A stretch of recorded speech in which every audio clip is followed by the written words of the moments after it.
You got your non-slip rubber for the sealing, and get your plastic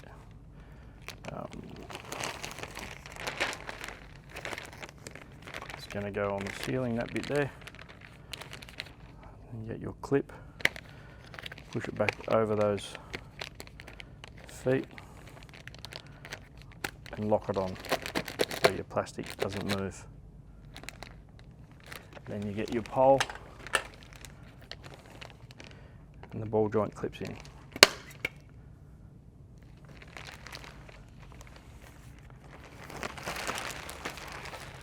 Then extend the pole. So extend the first one, not the bottom one.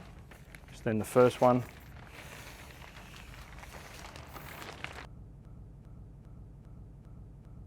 Reach down to the bottom. Ensure you've got your grip disc on the floor. These are important for the integrity of the whole wall.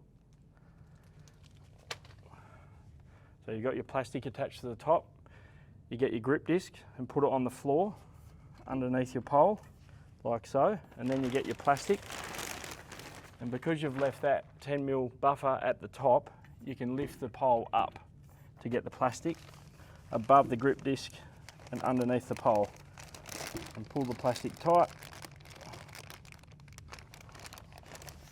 So you've got nice tight plastic, and then once you've got that in place, then you close up the gap up the top by undoing your pole, pushing it up nice and tight, right up, and locking it off. And then it's important to lock these off nice and tight.